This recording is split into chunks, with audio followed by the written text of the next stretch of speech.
Paz e graça, irmãos. Eu me chamo Heber e sou um pecador. Estou aqui com os irmãos aprendendo a ser um adorador. E nesse domingo tão especial, tão precioso para toda a cristandade, pedi a Deus uma palavra que pudesse não apenas estar afinada com o calendário, mas que estivesse também afinada com as nossas necessidades. João, Evangelho de João, capítulo número 20. A partir do versículo 11. Perdão. João, capítulo 20, a partir do versículo 1.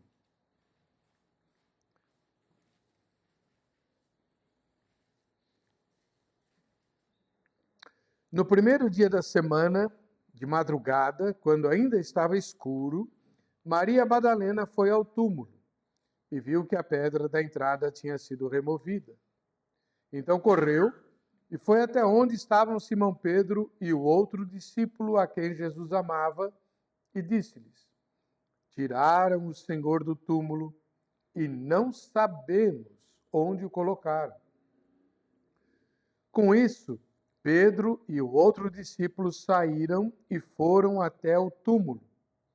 Ambos corriam juntos, mas o outro discípulo correu mais depressa do que Pedro e chegou primeiro ao túmulo. E abaixando-se, viu os lençóis de linho, mas não entrou. Simão Pedro, seguindo-o, chegou e entrou no túmulo. Ele também viu os lençóis e o lenço que tinha estado sobre a cabeça de Jesus e que não estava com os lençóis, mas enrolado num lugar à parte.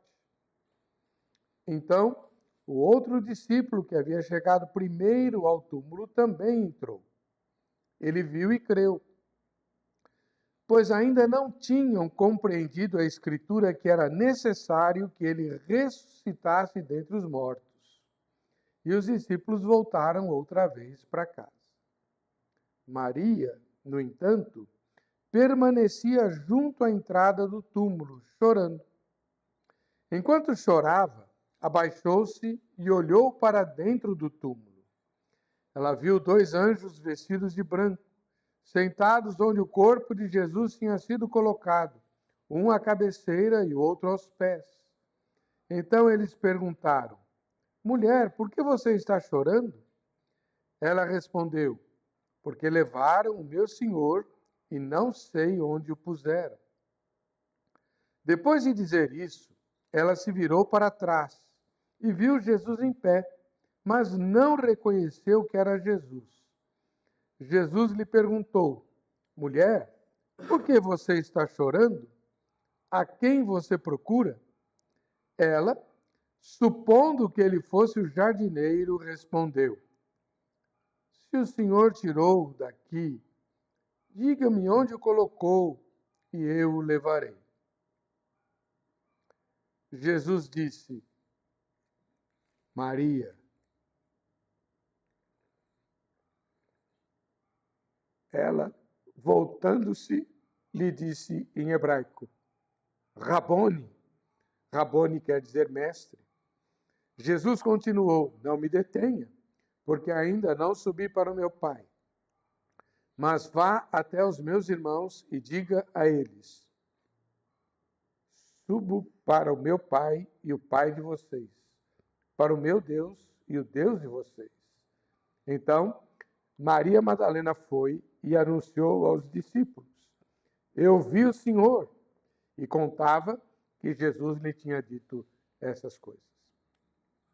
Senhor, essa imagem, esse episódio, essa cena é muito forte e nós pedimos que o Teu Espírito nos mostre como ela pode impactar a nossa vida hoje.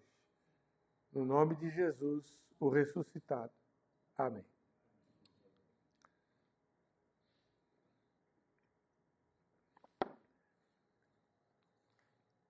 Por que você está chorando? Nas versões antigas, a pergunta do anjo e depois a pergunta do jardineiro.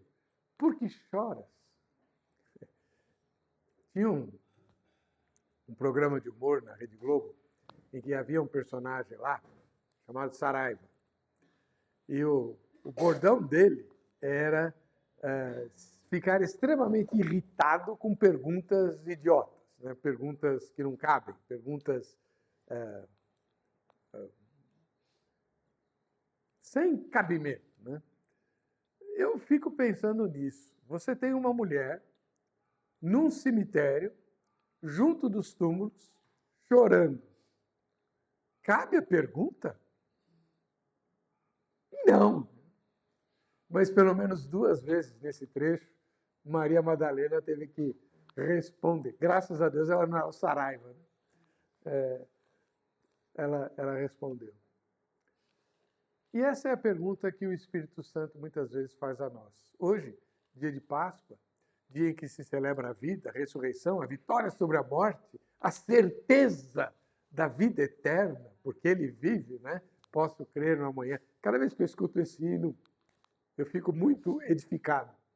Eu já o cantava quando ele ainda não era divulgado aqui no Brasil, mas o que me marcou muito nesse hino foi uma entrevista que eu vi na televisão do Jô Soares. Ele entrevistou Nelson Ned. Talvez essa entrevista ainda esteja no YouTube, não sei. Se tiver, assista. Nelson Ned, um cantor da minha época, né? Anãozinho, tudo, fez um sucesso tremendo, tinha uma voz poderosíssima e ele se converteu. Né? Ele se converteu e foi dar entrevista no Jô Soares e ele contou o testemunho. O Jô Soares era um entrevistador muito, muito conhecido por não deixar o entrevistado falar. Né? Ele falava mais que o entrevistado, ele tinha que brilhar, ele era o humorista, né? Ele era a atração do programa. Mas em 2 ocasiões eu vi o Jô Soares calado, 3, na verdade. Né? Uma delas foi com o Nelson Ned. Nelson Ned fez o Jô Soares ficar quieto. E ouvi o Evangelho, o testemunho. E aí termina a entrevista com ele cantando esse hino. Muito bom. A certeza de que nós não estamos limitados a esta existência terrena é justamente o fato de que o Filho de Deus ressuscitou e está nos dando a ressurreição. Quando ele conversa com a irmã de Lázaro, ele diz: eu sou a ressurreição e a vida. Quem crê em mim, ainda que morra, viverá. Essa é a certeza, a mais profunda certeza. E o apóstolo Paulo, quando escreve sobre a ressurreição dos mortos, ele chega um momento em que ele se emociona e ele imagina uma cena, né? Quando Jesus voltar, a trombeta tocar e todos os mortos em Cristo vão ressuscitar. Então, ele, Paulo, né? Eu imagino ele chegando diante da morte e desafiando: onde está você agora, morte? Onde está a tua vitória? Por quê? Porque Jesus ressuscitou. E essa cena que nós lemos é uma das mais fortes do Evangelho, justamente porque são os primeiros instantes, os primeiros momentos dessa nova realidade, onde a morte foi totalmente vencida. Ah, sim, Jesus ressuscitou outros mortos que morreram de novo, mas ele não. Ele é as primícias dos que dormem. Está aguardando cada um de nós. E nessa cena maravilhosa, nós temos Maria chorando. Maria Madalena chorando. E 2 vezes ela tem que responder, né? Por que você está chorando? No cemitério, diante do túmulo? Que pergunta.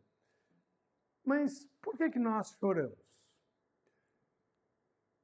Principalmente nós, que já temos a esperança da vida eterna e da vitória sobre todos os problemas da nossa vida. Porque tudo aquilo que nós vivemos aqui, todos os sonhos que realizamos, todos os prazeres que experimentamos, todas as alegrias que vivemos vão passar. Assim como todas as dores, as frustrações, as angústias, as derrotas, os problemas, as injustiças, também vão passar.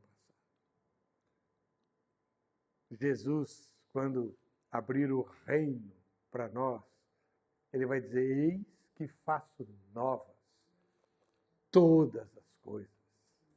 E João diz: e Deus enxugará dos salvos toda lágrima.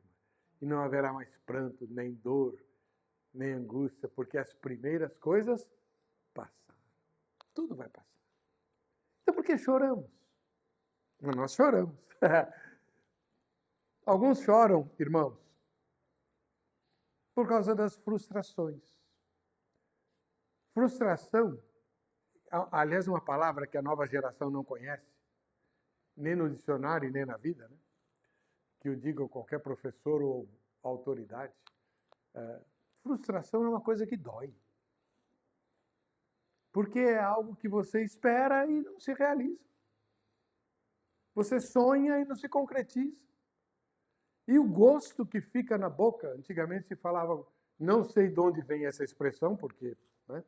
Mas o gosto que fica na boca é gosto de cabo de guarda-chuva. Eu fico imaginando quem cunhou essa frase, por acaso chupava cabo de guarda-chuva? Né? Mas era assim que se falava. Eu estou com gosto de cabo de guarda-chuva na boca, por causa da frustração. Lembra dos discípulos? Olha quem passou por isso. Não foi nenhum Zé Mané, nem nenhum fariseu hipócrita, nem nenhum gentio, idólatra. Não. 2 discípulos de Jesus resolveram ir para Emaús. Lembra? E aí um viajante, com as estradas na Palestina eram muito poeirentas, então as pessoas viajavam cobertas, inclusive com a cabeça coberta, com aquele capuzão lá. Por isso que eles não reconheceram Jesus, né? Ele se põe no meio do caminho, eles estão cabisbaixos, tristes, reclamando. A Bíblia não diz, né? Mas se eu fosse um deles, eu estaria xingando. Eu sou um idiota. Onde já se viu? Acreditei naquele embusteiro e tal. Eu sei que a conversa era pesada, porque o viajante fala: o que está acontecendo? Por que vocês estão assim? Não era algo muito normal, né? Eles não estavam apenas tristes. Você é o único em Jerusalém que não sabe. Nós somos profundamente frustrados. Onde já se viu? Era a nossa esperança. É o que a gente queria. Nos livrar de Roma. Ele tinha que ser o Messias. E foi massacrado, esmagado, destroçado por Pilatos na cruz do Calvário. Com quem eles estavam falando isso? Quantas vezes nós reclamamos da ausência de Deus com Ele do nosso lado? Com Ele caminhando com a gente. Foi isso que aconteceu. Por que eles reagiram desse jeito? Por causa da frustração. Quando você se concentra na sua frustração, o resto perde a cor. Fica tudo cinza, às vezes invisível. Só a tua dor é que existe. Ela é o centro da sua atenção. A própria Maria Madalena, eu sou um daqueles que especula, especulação, a Bíblia não fala, mas também não nega, que Maria Madalena tinha lá a sua quedinha por Jesus. Eu não a culpo, se eu tivesse no lugar dela, eu com certeza teria. Jesus era uma pessoa adorável. Mas era Jesus, pastor. Vamos lá. Ele era humano, lembra? Um homem. Nascido de mulher, nascido sob a lei. Né? Ele dormia, ele comia, ele dava risada, ele chorava, ele andava, ele não levitava. Tudo bem, andou por cima da água, mas isso é um detalhe. Ele era um ser humano que libertou coitadinha de 7 demônios. Imagina como era aquela mulher. E aí Jesus vai e a liberta, e ela passa a seguir o mestre e a servir o mestre com os seus bens. Ela é uma daquelas que financiam a obra de Cristo. Por que ela não podia se encantar com Jesus? Era pecado? Não. E ela é uma das primeiras a aparecer no túmulo. Ela é uma das que ficou ao pé da cruz. Os discípulos ralaram o peito, com exceção de João. Mas ela ficou, escorando Maria, mãe do Senhor. Pensando, puxa, podia ter sido minha sogra. Né? Qual o problema? Então, quando Jesus desaparece, sem receber a última homenagem que essa mulher, no meu ponto de vista, amando Jesus, apaixonada por Jesus, ela não consegue nem sequer se despedir do corpo de Jesus. Ela se frustra. Os discípulos de Emaús frustrados, os outros dispersos. Um se matou, o outro chorando a sua negação. E Jesus aparece. Muita gente chora por causa da frustração. Nós somos crentes e não estamos isentos de nos frustrar, mesmo com Deus. Não por culpa dele. Mas pensa, quem... É duro ouvir pastor velho, né? Mas é assim, quem já viveu um tiquinho, coleciona frustrações, né? E, às vezes, essas frustrações vêm com Deus na bagagem. Quando Deus não cumpre as nossas expectativas. Vou dar alguns exemplos, que com certeza vocês conhecem. Gente, crente, que não consegue ter filho. Isso é uma frustração grande. Mas por que Deus não me concede essa graça? Por que Deus não me concede essa bênção?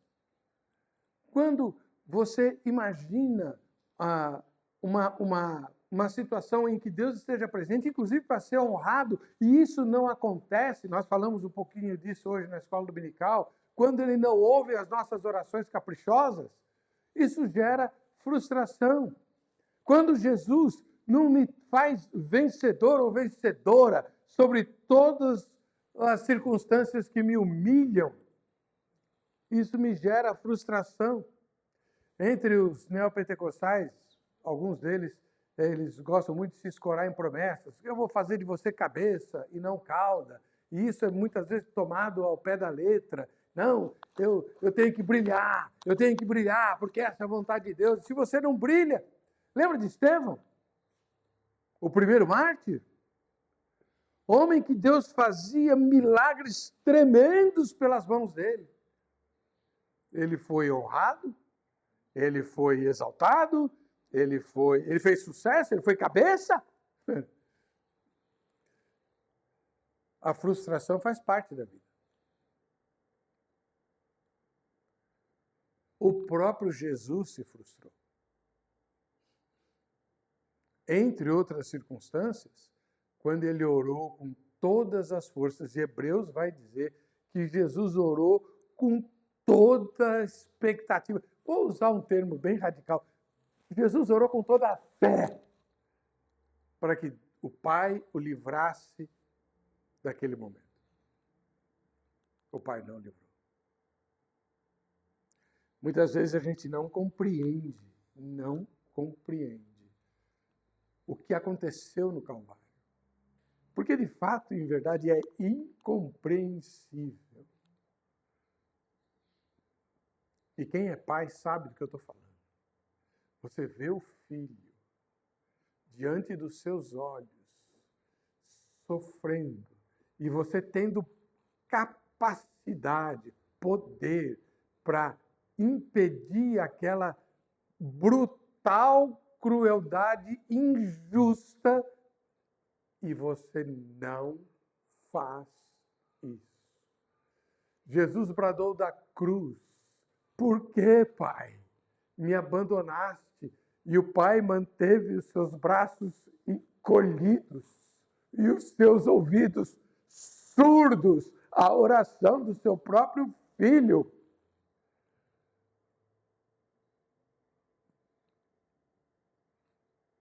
Porque ele queria ouvir a sua oração de confissão e estender os braços para receber você como filho. Frustração faz parte da vida. E é preciso aprender. E não é fácil, mas é preciso aprender a não chorar por causa das nossas frustrações. Muitas e muitas vezes a gente se depara até na igreja com expectativas, ansiedades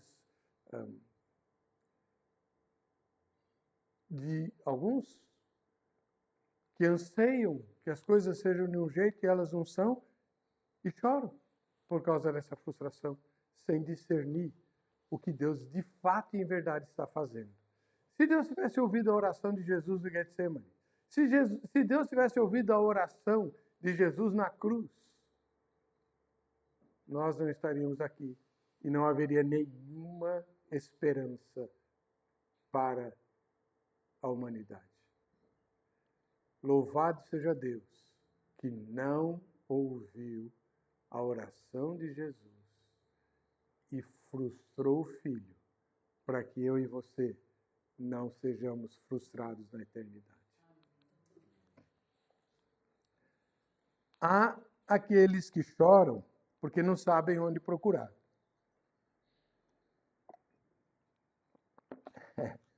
As duas vezes em que perguntam para Maria, é isso. Perguntam para Maria por que ela está chorando, né? Eu pergunto isso para ela duas vezes, mas duas vezes no texto ela fala: não sabemos onde puseram Jesus. Ela corre para os apóstolos, ela vê a pedra removida, né? Cadê? Corre para os apóstolos e diz: olha, tiraram Jesus e não sabemos onde o puseram. Depois, quando os anjos perguntam, né, para Maria, e o próprio jardineiro pergunta por que ela está chorando, porque não sabemos onde o puseram. No evangelho paralelo, um dos evangelhos paralelos, né, o anjo, que devia ser bem mordaz, né, chega para as mulheres que vão procurar Jesus, né, e dizem: mas escuta, por que vocês estão procurando um vivo entre os mortos? Jesus ressuscitou. Ele disse que ia ressuscitar. É isso. Onde já se viu você procurar Jesus no lugar errado? Né? Jesus vivo, né, não estaria no túmulo. E engraçado, a primeira coisa que tanto Maria quanto os discípulos pensaram não foi na ressurreição. Alguém roubou o corpo de Jesus. Olha só como a gente é. Isso porque Jesus tinha avisado: eu vou ressuscitar. Veja, quando a gente tem dificuldade com a fé, de crer em algumas coisas, temos companhia. Os discípulos de Jesus, eles também tiveram, assim como nós. Agora, o que é preciso fazer? Aprender a procurar Jesus no lugar certo.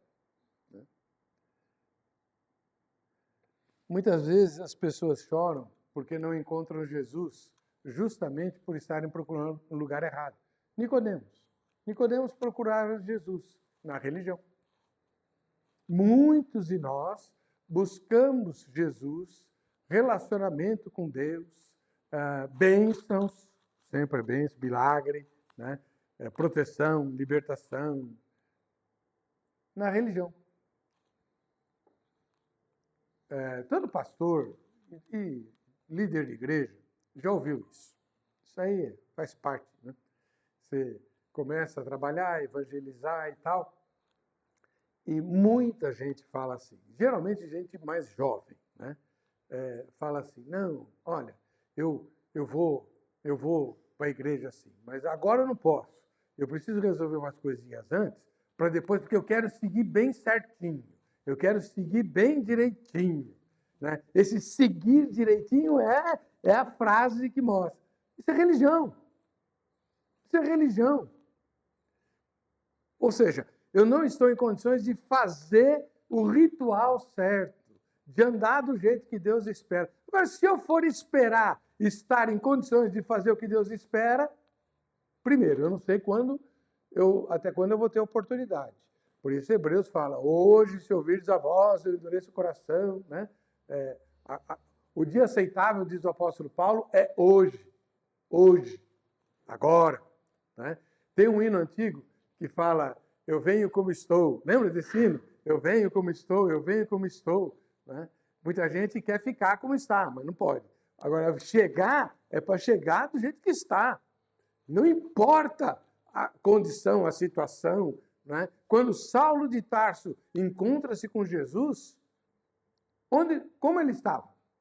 E o que ele estava fazendo? Quem ele era? É assim que tem que ser. Né? Quando você procura Jesus, e ele diz: buscar-me-eis e me achareis quando me buscar de todo o coração, o próprio Jesus diz: quem procura, acha. Né? Não pode ser na religião. Outros buscam Jesus nas boas obras. Lembra do moço de qualidade? Bom mestre, que farei para herdar a vida eterna? Por que me chamas bom? Lembra aquele diálogo? Cumpre os mandamentos. Que mandamentos? Honra teu pai e tua mãe, não roubarás, não adulterarás, não matarás. Pai, isso eu faço desde a minha mocidade. Estou em dia. Esse segue direitinho. Né? Aí, ele encontrou a salvação? Não. Por quê? Porque ele estava procurando Jesus na sua própria justiça, nos seus próprios méritos, no seu próprio valor. Muita gente se estriba naquilo que é. Isso é antigo. Jesus mesmo contou do fariseu no templo. No templo. Ele foi para a igreja, foi orar. E ele agradecia a Deus porque não era podre, corrupto, safado, sem vergonha, mentiroso, assassino, odioso. Não, ele era um crente ótimo. Ele dava os dízimos de tudo quanto era coisa. Ele jejuava 3 vezes por semana. Ele orava e... Né? E Jesus reprovou aquele homem. A autojustificação é uma das piores armadilhas que a nossa carne e o diabo usam para nos afastar de Deus. Nós não merecemos nada. Tem um texto de Isaías horrível, muito, muito feio mesmo, em que o profeta, Deus diz por intermédio do profeta: nossas melhores justiças são como trapo de imundícia. Imagina minhas piores injustiças, então. O que é que são? Esgoto. É assim que Deus nos vê. Porque é assim que nós somos. Então, mérito, merecimento, isso não existe. Não adianta procurar Jesus nos méritos.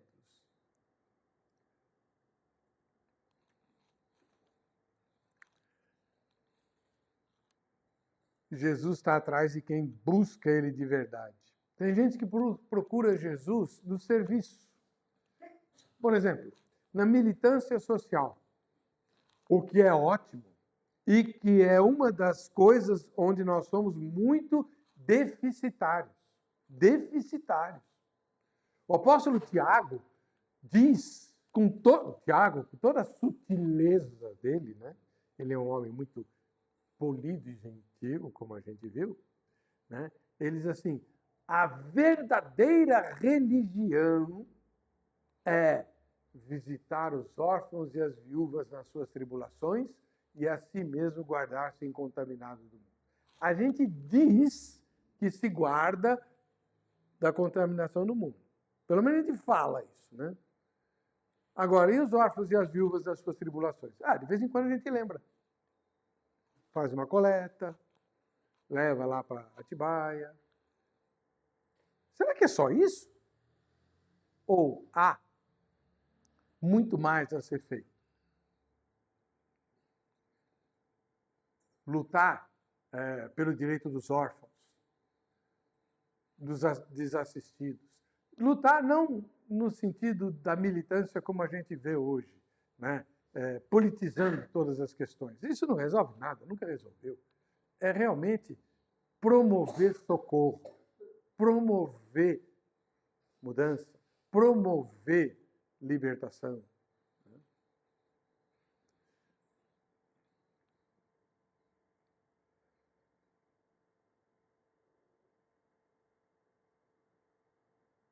Mas Jesus não vai ser encontrado na tua militância.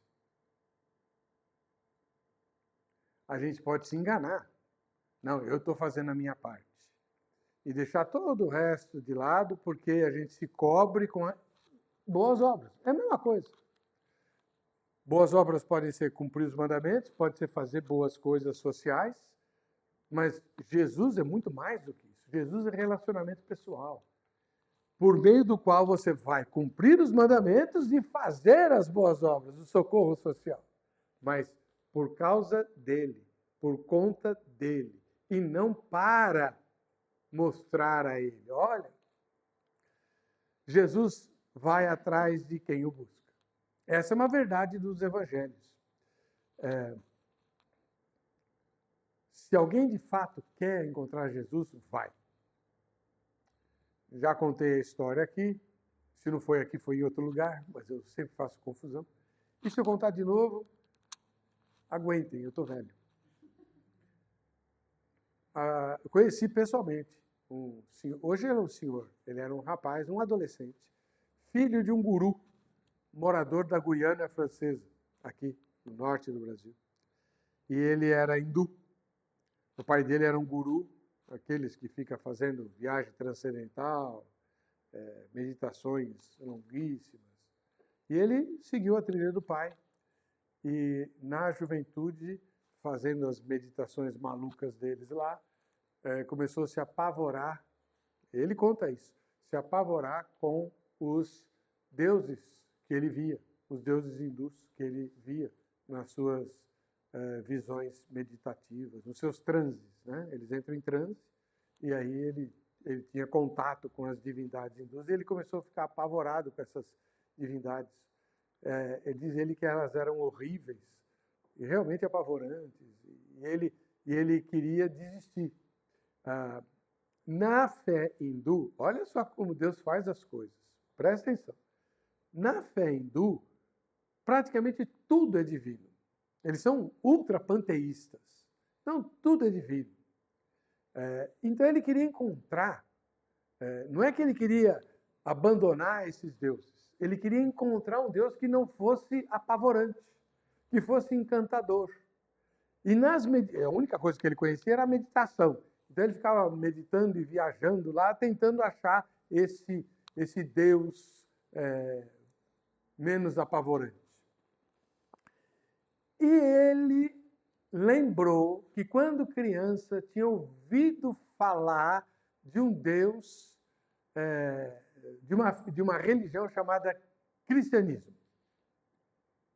Ouviu só do cristianismo. E que o Deus do cristianismo, escute essa, era Maria. Maria. Então, ele já ouviu o cristianismo pela vertente do catolicismo, obviamente, né? E ele começou a procurar Maria. Para ele era uma deusa, né? Nas suas meditações. E ele encontrou Jesus. Ele teve uma visão de Jesus e Jesus disse para ele: procure tal pessoa para saber a meu respeito. E ele se converteu. Ele tem um livro, chama A Morte de um Guru. Ele está vivo ainda, mora na Alemanha. Ele foi para lá na época em que a meditação transcendental ganhou a Europa e tal, então ele foi lá para pregar o evangelho, né, contra essas meditações e tudo. Antigamente esse livro era publicado pela Edições Vida Nova, agora, se não me engano, é pela editora e livraria evangélica, L, né? Morte de um Guru. Veja, Jesus apareceu para ele, né? Eu tive, quando trabalhava na Vida Nova, ele veio ao Brasil e eu tive o privilégio de trocar umas palavras com ele, né? E eu falei, mas você viu Jesus? Vi. Quem busca, encontra. Jesus não foge de ninguém, mas é preciso saber procurar o lugar certo. Por que você chora? Porque eu não sei onde está Jesus. Você está procurando o lugar errado. Você não está procurando o lugar certo. O lugar certo não é no cemitério, não é na religião, não é nas boas obras, não é na militância social. Jesus foi atrás de Maria Madalena. Eu acho isso lindo, lindo, lindo, lindo. Jesus não podia, na minha hipótese, né? Jesus não, na minha hipótese de que Maria era apaixonada por Jesus, nos termos daquela época, né? Jesus não podia corresponder ao amor de Maria Madalena. Mas ele honrou Maria Madalena. Honrou. Já parou para pensar nisso? Com quem foi que Jesus falou primeiro depois da ressurreição? Foi com Pedro? Com qualquer um dos discípulos? Foi com Maria Madalena. Depois ele vai conversar com o irmão dele, Tiago. A gente não sabe em que momento, mas ele vai. Né? Veja, Maria Madalena foi privilegiada por encontrar a primeira pessoa a ver Jesus ressuscitado. A primeira. Jesus foi ao encontro, ela estava no cemitério, Jesus já tinha ressuscitado. O que ele foi fazer perto do túmulo? Será que ele estava com saudade da sepultura? Não, ele foi atrás de Maria Madalena. Jesus foi ao encontro dos discípulos de Emaús, lembra? Eles estavam indo, fugindo para Emaús, saindo de Jerusalém, fugindo para Emaús, e Jesus vai ao encontro deles. Como foi que Saulo de Tarso achou Jesus? Por acaso Saulo foi atrás de Jesus? Contrário. Jesus é que vai atrás de Saulo. Saulo era um homem perverso, mau, terrível, mas ele tinha uma coisa. Ele buscava a verdade. Por isso quem busca, encontra. Não era o que ele queria encontrar. O que Saulo queria encontrar era a convicção de que ele estava certo e que o judaísmo era a religião de Deus. Quebrou a cara. Mudou até de nome. Mas ele queria a verdade. E achou. Quem busca a verdade, encontra. Pode até não gostar do que vai encontrar, mas encontra. Essa é a fala do sacerdote macaco do planeta dos macacos, né? Quando perto da cena final ele fala lá para o humano, né? O Charlton Heston, né? Você vai procurar na zona proibida, você pode não gostar do que você vai achar. E de fato não gostou. Né? Quando você tem expectativas irreais a respeito de Jesus, mas busca de verdade, você encontra. Pode não ser o que você queria, mas que encontra, encontra. Há também, irmãos, aqueles que choram por terem perdido Jesus. No hinário antigo, né, tem um hino, tu que sobre a amarga cruz revelaste teu amor, tu que vives, ó Jesus. Né? E tem uma estrofe desse hino que fala, quantos que corriam bem, de ti longe agora vão. Quando a gente tem uma certa caminhada na igreja, começa a pensar em pessoas que se envolveram com Deus, se envolveram com o Evangelho, depois esfriaram, abandonaram. Quantos que corriam bem, de ti longe, Senhor, agora vão. Choram. Essas pessoas não são felizes. Nunca vi nenhum crente desviado falando, não, agora eu estou bem. Pelo contrário. Essa é uma experiência que eu já fiz poucas vezes, mas fiz, né? Eu me lembro de uma ocasião em que a gente teve que viajar lá para Santa Catarina. Eu tinha que fazer um casamento lá, era um rapaz da igreja, de Jabaquara, que casou-se com uma moça de lá. E óbvio, né? A moça é de lá, o casamento tem que ser lá. E aí foi a gente alugou um ônibus e fomos até Florianópolis para fazer o casamento do rapaz. E Florianópolis tem um monte de praia, né? E no domingo, depois da escola dominical, a gente foi conhecer uma das praias. Levamos violão, mocidade e tal, e sentamos lá perto de umas pedras e começamos a cantar músicas de louvor, né? Era no domingo. Gente, que juntou de gente. Brincadeira. Mas muita gente. De cada 10, 9,5 eram desviados. Choravam. Choravam copiosamente. Porque tinham sido da igreja e tinham se desviado do evangelho. Se você fizer isso em qualquer lugar público, principalmente de domingo, você vai ver exatamente isso. A Josiane contou quando faz distribuição de marmita para o povo de rua, o que se encontra de ex-crente, de ex-membro, muitos ex-pastores que caíram no vício, se desviaram, chorando na rua. Muita gente chora porque perdeu Jesus. Por que isso acontece? Jesus mesmo diz. Lembra da parábola do semeador? Ele diz que a semente cai em um monte de lugares e não vai à frente, porque os cuidados desse mundo, a preocupação com as riquezas, com os prazeres, com a satisfação pessoal, sufocam a semente. E ela não frutifica. Uma das funções da igreja é ensinar o crente a vigiar, para que ele não caia nessas armadilhas dos cuidados desse mundo, né? Das coisas que vão sufocar a semente. E a gente pode pensar também que Jesus chore, né? A Bíblia fala que ele chorou, por ninguém se importar por tê-lo perdido.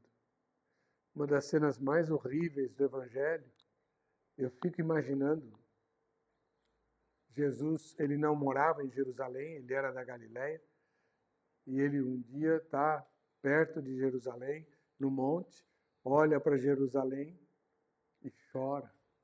Quantas vezes quis eu juntar vocês como uma galinha junto os pintinhos, e vocês não quiseram. Por que choras? Hoje é o dia de enxugar as lágrimas. E eu queria terminar com um detalhe do texto que muitas e muitas vezes passa despercebido. Maria estava chorando. Quando foi que ela parou de chorar? Quando Jesus falou com ela? Não. Ela achou que era o jardineiro. Quando foi que Maria reconheceu quem falava com ela? Quando ele